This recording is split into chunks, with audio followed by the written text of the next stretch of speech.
So hello everyone, मैं हूं शिवम द्विवेदी और आप देख रहे हैं अपना पसंदीदा चैनल ज्ञानो देखिए गुरुजी। सो मेरे प्यारे बच्चों, जैसा आप ये सभी जानते हैं कि हम लोग यहाँ पे क्लास 12th की फिजिक्स को पढ़ रहे हैं। क्लास 12th की फिजिक्स में हम लोग अभी चैप्टर नंबर 3 को लगभग खत्म करने वाले हैं और ये इसका एक बहुत इंपॉर्टेंट वाला टॉपिक आज हम लोग यहाँ पे पढ़ने वाले हैं। ये जो आज का टॉपिक है इसका नाम है व्हीट स्टोन सेतु, जिसे इंग्लिश में बोला जाता है बच्चों व्हीट स्टोन ब्रिज।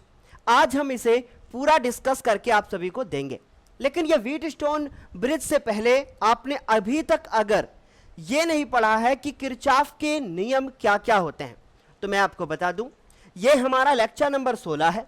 इसके लेक्चर नंबर 14 और 15 में मैंने आपको न्यूमेरिकल करवाए हैं, जबकि लेक्चर नंबर जो आपका 13 है उसमें मैंने आपको किरचॉफ के नियमों को बताया। जो किरचॉफ का पहला नियम था, जिसे हम लोग धारा का नियम भी कहते हैं या फिर हम लोग जंक्शन का भी नियम कहते हैं, वो मैंने आपको डिस्कस करके दिया हुआ है। उसके बाद किरचॉफ का जो दूसरा नियम था, जिसे प्यारे बच्चों हम लोग क्या कहते हैं, जैसे एक जगह से धारा ऐसे घूम के ना फिर से वापस उसी जगह पे आ जाए, तो वो हमने वहां पे लूप का नियम पढ़ा था, या हम जिसे पास का नियम भी कहते हैं।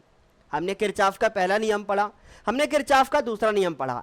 अब किरचॉफ के नियमों को इन्होंने व्हीट स्टोन ने क्या किया, इन्होंने बोला कि नहीं, किरचॉफ के नियम को उठा के हम अपना एक अलग से एक ऐसा परिपथ बना देंगे जो मेरे नाम से जाना जाएगा। तो बिल्कुल वैसा ही किया इन्होंने किरचॉफ के नियम को फॉलो करते हुए अपना एक परिपथ बना दिया और उस परिपथ को नाम दिया व्हीट स्टोन ब्रिज। तो चलिए फिर हम लोग शुरू करते हैं आज के सेशन को, क्योंकि गुरुजी हैं तो संभव है बच्चों। और आपने अभी तक हमारे इस वीडियो को अपने दोस्तों के साथ शेयर नहीं किया है तो जरूर से जरूर कर दीजिएगा बच्चों। चलिए शुरू करते हैं। तो आपको जैसा पता है कि हम लोग फ्री नोट्स भी लेते हैं, तो आप हमारे टेलीग्राम चैनल को ज्वाइन कर लीजिए, जिसका लिंक नीचे मिला होगा आपको डिस्क्रिप्शन बॉक्स में, वहां से आपको नोट्स वगैरह मिल जाएगा। तो चलिए फिर हम लोग फाइनली शुरू करते हैं। यहां पे लिखा हुआ है कि व्हीट स्टोन ब्रिज किसने किया था। व्हीट स्टोन ब्रिज का आविष्कार, आविष्कार का मतलब क्या कहूं कि मतलब इसका निर्माण किसने किया था ब्रिज का। तो व्हीट स्टोन ने प्रतिरोधों की एक विशेष व्यवस्था का आविष्कार किया। इन्होंने 4 प्रतिरोध ले लिए और चारों प्रतिरोधों को एक श्रेणी क्रम में ऐसे जोड़कर चतुर्भुज बना दिया। अब देखते हैं, पहले पढ़ते हैं पहले, फिर उसके बाद लिखा जिसकी सहायता से किसी चालक का प्रतिरोध जो है वो ज्ञात किया जा सकता है। किसी अज्ञात चालक का प्रतिरोध ज्ञात किया जा सकता है, वहां आप अज्ञात भी लिख सकते हो। इस विशेष व्यवस्था को व्हीट स्टोन सेतु कहते हैं। व्हीट स्टोन सेतु में 4 प्रतिरोध PQRS को श्रेणी क्रम में जोड़कर एक चतुर्भुज बनाते हैं, जिसका नाम देंगे ABCD।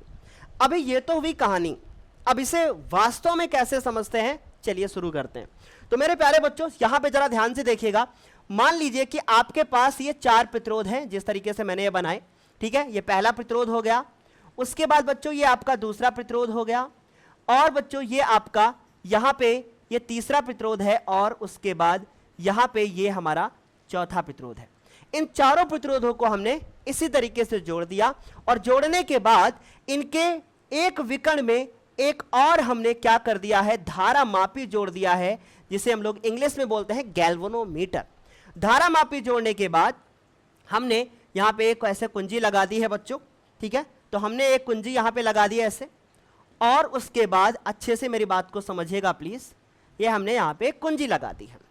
अब मैं करूंगा क्या इसमें, अब बच्चों इसमें हम लोग क्या करेंगे कि एक और इसके विकर्ण से यहां पे एक बैटरी या फिर आपने एक सेल को जोड़ दिया है। तो बैटरी और सेल को जोड़ा, ओके। अब आपने क्या किया कि यहां पे एक कुंजी लगा दी, और लगाने के बाद इस तरीके से आपने इसको जोड़ दिया है, ठीक है। जैसे ही ये हमारा क्या है, गैल्वेनोमीटर, जिसे हम लोग धारा मापी कहते हैं। अब जैसे ही बच्चों हम लोग इस कुंजी को यहां से दबाएंगे, अब बच्चों जैसे ही इस कुंजी को यहां से हमने दबाया, इस परिपथ से, इस बैटरी से जो है वो धारा बहने लगेगी। अब मान लीजिए कि इससे बहती हुई धारा जो निकली वो I निकली, यहां पे पहुंची, ये भी I पहुंची, और इसके बाद यहां भी पहुंची, जो भी क्या हो गई, I ही रहेगी।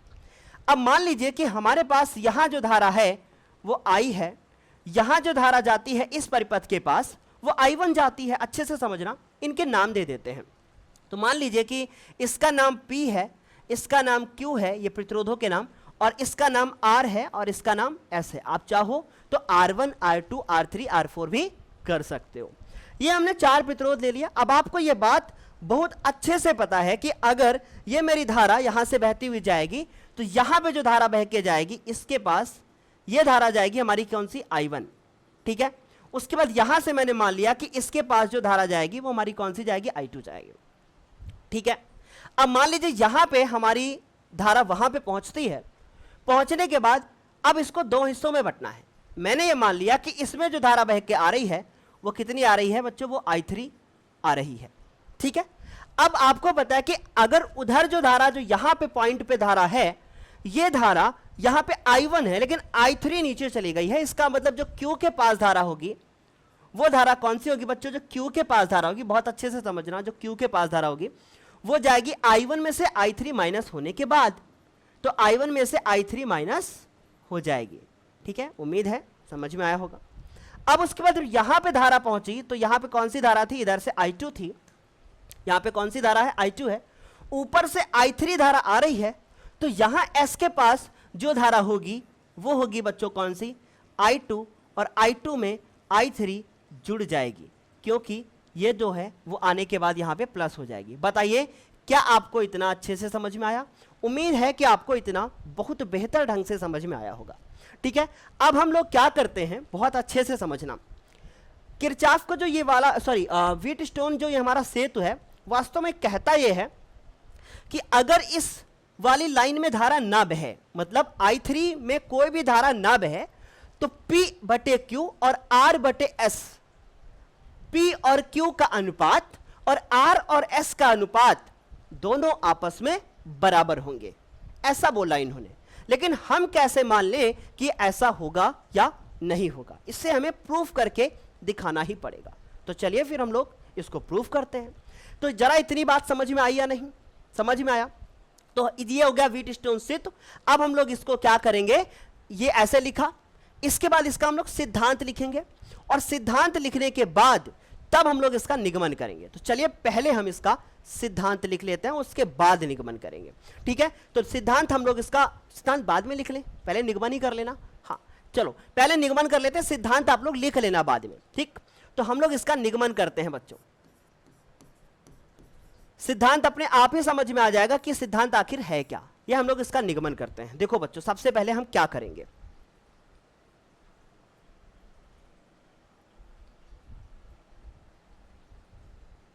देखिए हमने क्या किया, हमने लिखा कि लूप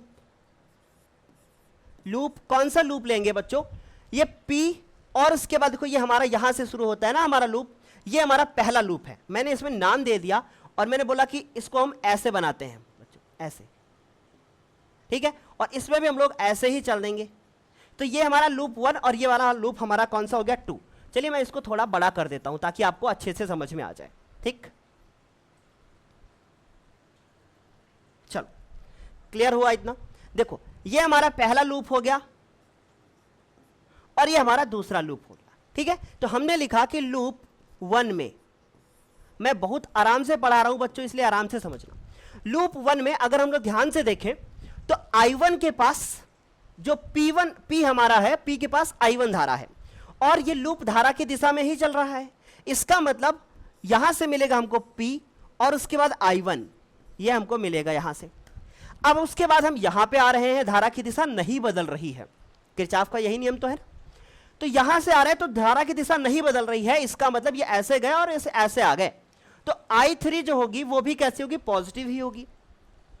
और मान लीजिए कि I3 हमारी पॉजिटिव है और इसमें मैंने गैल्वेनोमीटर लगा रखा है और मैं मान लेता हूं कि इस गैल्वेनोमीटर का कुछ प्रतिरोध है और उसको G ही मान लेता हूं मैं, ठीक है। तो इसको I3 को हम लोग इस G के साथ गुणा कर लेंगे। मान लो भाई वहां पे प्रतिरोध है, ठीक है, तो हमने मान लिया उसके पास G प्रतिरोध है, तो उसको हम G से गुणा करेंगे। तो हमने क्या लिखा, प्लस I3 और उसके बाद हमारा G हो जाएगा। बोलो क्या ये बात समझ में आ गई?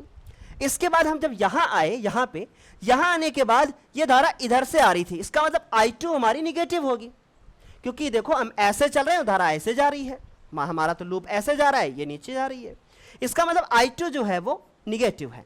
सो I2 गुणा होगा किसके साथ बच्चों, R के साथ। तो I2 गुणे क्या हो जाएगा, R हो जाएगा। बोलो क्या ये बात समझ में आ गई आपको? बिल्कुल आ गई होगी। ठीक है, तो हमने यहां लिखा कि I1 और उसके बाद P। ठीक है, समझ में आया? वो P और I1 लिखा था बस। अब इसमें कोई भी हमारी बैटरी नहीं लगी हुई है, इसका मतलब इसका विद्युत वाहक बल तो शून्य होगा। समझ में आई बात? लेकिन हम ऐसा मानकर चले, व्हीटस्टोन ने माना कि अगर इसमें कोई भी धारा ना हो, इसका मतलब ये वाली जो धारा हो वो I3 बराबर क्या हो? 0 हो। ठीक है, तो यदि I3 का मान शून्य हो तब क्या होगा? तब बच्चों मेरी जो I1 होगा और P होगा वो बराबर आ जाएगा I2 और उसके बाद R के। बोलो क्या ये बात समझ में आ गई? और इसको हम लोग अपना समीकरण नंबर क्या मान लेंगे? 1 मान लेंगे। ठीक, अब हम लोग इस वाले लूप में चलते हैं, तो हम लोग लिखेंगे लूप 2 में। ठीक, तो हमने यहां लिखा लूप 2 में। आज मैंने ये सॉफ्टवेयर थोड़ा सा चेंज किया हुआ है, जिस सॉफ्टवेयर में पहले पढ़ा रहा था वो नहीं है। जरा आप लोग बताना कि क्या ये सॉफ्टवेयर पहले से ज़्यादा ठीक है या नहीं ठीक है। आप लोग जैसा बताओगे ना वैसा ही मैं करूँगा। अभी तो फिलहाल मैंने चेंज किया है, शायद इसमें अच्छा लिख आ रहा होगा। अब उसके बाद देखते हैं, उसमें ऐसे चल रहे हैं, तो जब ऐसे चल रहे हैं तो देखो ये हमारा केवल पॉजिटिव होगा और ये भी निगेटिव होगा और ये भी निगेटिव होगा। तो हमारा Q और उसके बाद I1 माइनस I3, तो हमने यहां लिखा Q और उसके बाद I1 माइनस I3, तो I1 माइनस I3। बोलो क्या ये बात समझ में आ गई? I1 माइनस I3, जो I3 नीचे की ओर आ गई थी। उसके बाद ये हमारा निगेटिव होगा क्योंकि हम ऐसे आ रहे हैं, तो minus minus S I2 plus I3, और ये भी निगेटिव होगा। जो G के पास I3 धारा थी वो भी I3 निगेटिव होगी, क्योंकि देखो हम ना ऊपर की ओर लूप है और नीचे की ओर धारा है। तो हमने क्या किया, माइनस I3। देखो मुझे पता सब कुछ है, बट मैं इतनी धीरे से इसलिए पढ़ा रहा हूं ताकि आपको ना अच्छे से समझ में आए। और ये हमारा 0 हो गया। क्या इतनी बात समझ में आ गई? अच्छे से आ ही गई होगी। चलिए इसको थोड़ा सा हम लोग थोड़ा छोटा कर लेते हैं। ठीक है,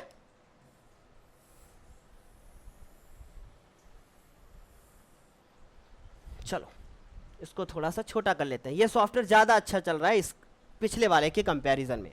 ठीक, चलो अब हमने यहां लिखा Q, और अब हम लोग ये लिख दें कि I3 हमारा अगर 0 हो तो हम लोग लिख दें कि यदि I3 मतलब उसमें कोई भी धारा ना बह रही हो, I3 का मान 0 हो, तब क्या होगा? तब बच्चों हम इसको उल्टा प्रूफ कर रहे हैं, इस तरह कोई नहीं बताएगा आपको। तो Q लिखा और यहां से हमको सिर्फ I1 मिलेगा, तो हमारे पास Q I1 होगा, और यहां से I3 तो 0 हो गया, तो SI2 हो गया, माइनस SI2 हो जाएगा, और बराबर 0 आएगा क्योंकि ये भी हमारा 0 ही हो जाएगा। ठीक है, चलिए आगे शुरू करते हैं। अब हमारे पास Q I1 है, तो हमने इसको लिखा Q I1 और इज इक्वल टू SI2, और ये हमारा जो इक्वेशन नंबर हो जाएगा वो कौन सा हो जाएगा? 2 हो जाएगा। ठीक, समझ में आई बात? अब हमने क्या किया, हमने लिखा समीकरण 1 को डिवाइड कर दिया बच्चों समीकरण 2 से। अब अगर समीकरण 1 को हम 2 से डिवाइड करेंगे तो आखिर होगा क्या? देखो हमारे पास I1P है, तो कलर चेंज कर देते हैं। ठीक, हमारे पास I1P है तो हमने लिखा I1 और P, और इसको डिवाइड करना है Q I1 से, या हम इसको लिख सकते हैं I1 Q। ओके, उसके बाद इधर है हमारा I2R, तो हमारे पास I2 और R है, और इधर जो है हमारे पास वो है I2 और S। बोलो क्या समझ में आई बात? अच्छे से आ ही गया होगा, कुछ है ही नहीं इसमें, है ना? चलो आगे कंटिन्यू करते हैं। अब देखो I1 से I1 कट गया, यहाँ 1 कर लो, I2 से I2 कट गया, हमारे पास मिलता है हमको P/Q और R/S। यही है हमारा क्या? व्हीटस्टोन का सिद्धांत। क्या कहता है व्हीटस्टोन ब्रिज? बहुत अच्छे से समझना मेरे शब्दों में। यदि हम किसी एक परिपथ को चित्रानुसार बनाएं, तो विकर्ण BD, देखो हम इनके नाम दे देते हैं कलर चेंज करके और अच्छे से हम इनके जरा नाम वाम दे देते हैं। मान लीजिए हमने इस चतुर्भुज का नाम दिया A, यहां पे दिया हमने B, यहां पे दिया हमने C और यहां पे दिया हमने D। यदि हम अच्छे से समझिएगा प्लीज, मैं यहां पर भी लाइन खींच देता हूं ताकि आपको पता रहे कि हाँ हमारा कहां से क्या है, ठीक है, क्योंकि नोट्स मैं टेलीग्राम पे शेयर कर दूंगा, ये वाला पूरा लिखा लिखाया, आप जाके डाउनलोड कर लेना। देखो यदि हम लोग क्या करते हैं, इस विकर्ण BD में कोई धारा ना बहे, सिद्धांत क्या कहता है कि यदि चतुर्भुज ABCD के विकर्ण BD में कोई भी धारा ना बहे, अर्थात इस धारामापी में कोई भी विक्षेप ना हो। विक्षेप मतलब क्या होता है, धारामापी होता क्या है, देखो धारामापी में भाई ये देखो ऐसे बना होता है, ऐसे, ठीक, ये हमारा गैल्वेनोमीटर ऐसे होता है, इसमें एक ना सुई लगी होती है ऐसे ऐसे, इसमें अगर कोई विक्षेप नहीं होगा तो ये सुई ना बिल्कुल बीचों बीच में रहेगी। इधर जो आएंगे तो निगेटिव होगा धारा, इधर जो आएंगे तो वो पॉजिटिव धारा आएगी और इधर जो होगी तो वो जीरो होगी। अगर ऐसा होगा तो इसमें कोई भी धारा नहीं बहेगी, ये बात तुम लोग समझ गए होंगे कि गैल्वेनोमीटर में कोई विक्षेप नहीं होगा, और जब कोई विक्षेप नहीं होगा अर्थात इसमें कोई भी धारा नहीं बह रही है। तो क्या कहता है, फिर से सुनिएगा व्हीटस्टोन ब्रिज का सिद्धांत कि यदि चतुर्भुज ABCD की भुजाओं पर लगे प्रतिरोधों PQRS को चित्रानुसार व्यवस्थित किया जाए और उसके विकर्ण BD में कोई धारा ना प्रवाहित हो, और उसके विकर्ण BD में कोई धारा प्रवाहित ना हो, तो मेरे प्यारे बच्चों इस P/Q का अनुपात R और S के अनुपात के बराबर होगा। लेकिन क्या ये P और Q की जगह हम क्या PR और QS लिख सकते हैं? हाँ लिख सकते हैं। चलो देखते हैं कैसे, अच्छे से समझना। हमने अभी आपको बताया, बहुत अच्छे से मेरी बात को समझिएगा प्लीज, हमने आपको अभी अभी बताया कि sir ji P/Q is equal to R/S, ये बताया। लेकिन अगर हम S और R की अदला बदली करना, Q और R की अदला बदली करना चाहें तो कर सकते हैं, बिल्कुल कर सकते हैं। तो हमने क्या किया, हमने किया P/R और इज इक्वल टू Q/S। इसका यह मतलब हुआ कि अभी अभी जो मैंने अपना ये वाला चित्र बनाया था,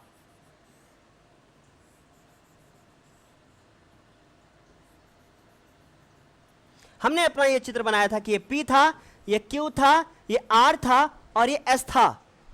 ये जो बनाया था इसमें इस P और Q का अनुपात बराबर होगा R/S के। लेकिन हम ऐसे भी कह सकते हैं कि P और R का अनुपात Q और S के अनुपात के बराबर होगा।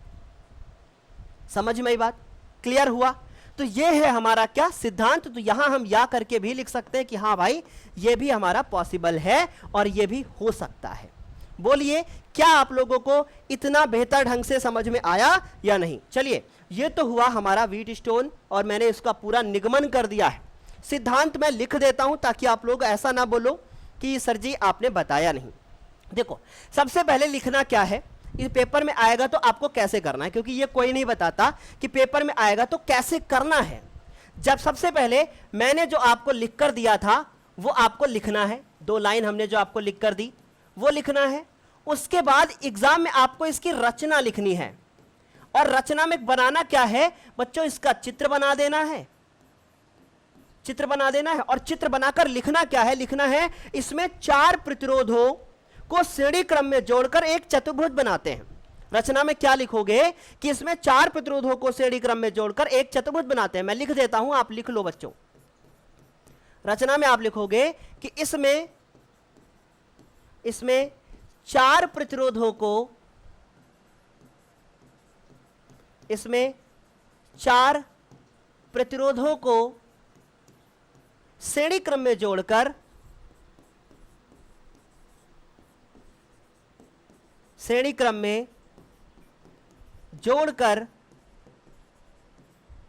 एक क्या बनाते हैं बच्चों? चतुर्भुज बनाते हैं। तो हमने इनको श्रेणी क्रम में जोड़ा और एक चतुर्भुज बना दिया। श्रेणी क्रम में जोड़कर एक चतुर्भुज बनाते हैं। इस चतुर्भुज के एक विकर्ण पे धारा मापी और दूसरे विकर्ण, दूसरे जो हमारे शीर्ष होंगे, भाई आपने समझ ही लिया होगा, ऐसे ये वाले, इन्हें एक सेल या बैटरी से जोड़ देते हैं। ठीक, उसके बाद इसके आगे लिखना है कि प्रतिरोधों को इस प्रकार से समायोजित करते हैं कि धारा मापी में कोई विक्षेप ना हो। इस प्रकार से समायोजित करते हैं कि धारा मापी में कोई भी विक्षेप ना हो। अब धारा मापी में कोई भी विक्षेप ना हो, इसको समझिएगा प्लीज, इसको एक उदाहरण से समझते हैं। ठीक है, हाँ ये मैं बात कर रहा था, पहले इसको कंप्लीट कर लेते हैं। रचना लिखना है आपको। रचना में आपको ये लिखने के बाद जो मैंने अभी बोला वो आपको लिख देना है। इतना लिखने के बाद फिर आपको चित्र बनाना है और इसके बाद फिर इसका एग्जाम में आपको लिख के आना है सिद्धांत। ठीक है, पहले कंप्लीट कर लेते हैं, फिर हम कुछ आपको बहुत इंपॉर्टेंट बताने वाले हैं। सिद्धांत में क्या लिख के आओगे? सिद्धांत में आप लिख के आओगे चतुर्भुज की किन्हीं दो संलग्न भुजाओं के, देखो चतुर्भुज की किन्हीं दो, भाई ये दो भुजाएं हो गई, किन्हीं दो भुजाओं के, किन्हीं दो संलग्न भुजाओं के प्रतिरोधों का अनुपात शेष दो भुजाओं के प्रतिरोधों के अनुपात के बराबर होता है। ठीक है, शेष दो भुजाओं के प्रतिरोधों के अनुपात के बराबर होता है यदि विकर्ण में कोई धारा प्रवाहित ना हो रही हो तब। यह आपको लिख के आना है। ठीक है, यदि विकर्ण में कोई प्रतिरोध जोड़ा जाए तो उसमें धारा का प्रवाह ना हो, ऐसा लिख के आना है और उसके नीचे आपको यह लिखकर चले आना है बच्चों। ठीक है, तो उम्मीद है बच्चों इतना समझ में आया होगा। यह आपका सिद्धांत होगा। उस सिद्धांत के बाद आपको यह निगमन लिख के आना है और उसके नीचे आप लिख सकते हैं कि अतः स्पष्ट है कि, और सिद्धांत वाली लाइन कॉपी कर लेना है। यह तो हुई बात बच्चों अंडरस्टैंडिंग वाली कि भाई कैसे करोगे एग्जाम में। बोलो क्या यह समझ में आया? आज अच्छा लगा होगा। चलिए हम इसको जरा थोड़ा और अच्छे से समझते हैं। यह तो हमने आपको बता दिया, हमने आपको बताया कि एग्जाम में कैसे करके आओगे। सिद्धांत करोगे, सिद्धांत के बाद आपको निगमन करना है इसका और निगमन करके आपको छोड़ देना है। पूरे 4 से 5 नंबर का आता है। अब हम आपको बताते हैं बहुत इंपॉर्टेंट वाली बात। देखो मान लो कि हम इनका एक सर्किट डायग्राम बनाकर कुछ आपको एक्सप्लेन करना चाहें तो कैसे होगा, क्या करेंगे? देखो मान लीजिए कि हमारे पास एक ये ऐसे दिया हुआ है सर्किट डायग्राम ऐसे, ठीक। अब उसके बाद इसका मान दिया हुआ है 1 ओम, इसका मान दिया हुआ है 3 ओम और इसका मान दिया हुआ है 2 ओम और इसका मान दिया हुआ है 6 ओम, ठीक। अब मैंने बोला कि बताइए कि, ऐसे बना दिया मैंने, और मैंने आपसे बोला कि यहां है 5 ओम और मैं आपसे क्वेश्चन करता हूं, मैं आपसे एक क्वेश्चन करता हूं और वो क्वेश्चन ये है, मैं आपसे पूछता हूं कि 5 ओम प्रतिरोध में कितनी धारा बहेगी। मैं आपसे पूछता हूं कि 5 ओम प्रतिरोध में, 5 ओम प्रतिरोध में धारा का मान क्या होगा। 5 ओम प्रतिरोध में धारा का मान क्या होगा आपको बताना है, ठीक है। मैंने आपसे ये पूछा कि 5 ओम प्रतिरोध में धारा का मान क्या होगा, ये आपसे मैंने क्वेश्चन किया। अब अच्छे से समझना कि 5 ओम प्रतिरोध में कितनी धारा होगी। तो सबसे पहले हम क्या करेंगे, हम लोग यहां लिखना स्टार्ट करेंगे और लिखेंगे कि चूंकि 1/3 और 2/6, यहां से आएगा 1/3 बराबर 1/3, समझ में आई बात। फिर इसके बाद लिखोगे कि यह व्हीटस्टोन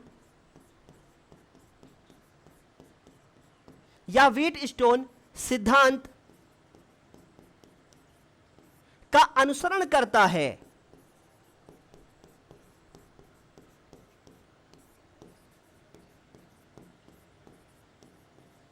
यह व्हीटस्टोन सिद्धांत का अनुसरण करता है, अतः 5 ओम प्रतिरोध में, अतः 5 ओम प्रतिरोध में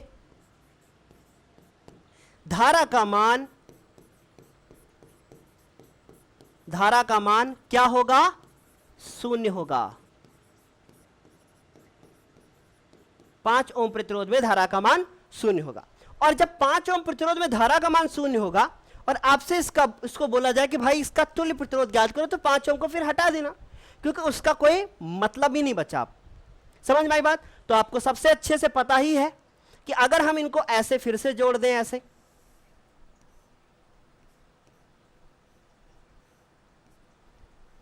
अगर हम इनको फिर से ऐसे जोड़ दें, तो ये आपकी अगर बैटरी है, हमने इनको ऐसे जोड़ दिया हुआ है, तो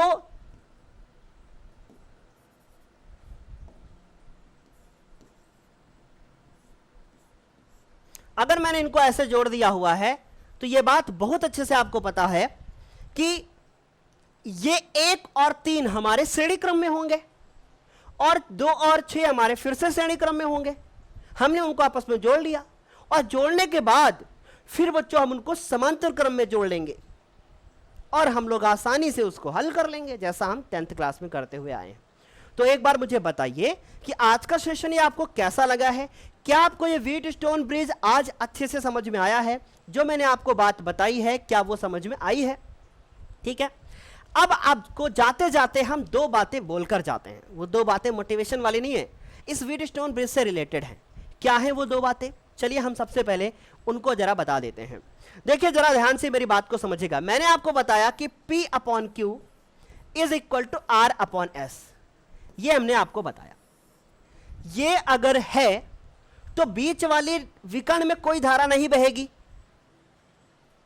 और मैं कह दूं कि बीच वाले विकर्ण में कोई धारा ना बहे, तब आप बोलोगे P/Q और R/S, मतलब एक दूसरे का उल्टा है कि अगर बीच विकर्ण में धारा नहीं बह रही है तो P/Q R/S, और अगर P/Q और R/S है तो बीच वाले विकर्ण में कोई धारा प्रवाहित नहीं होगी।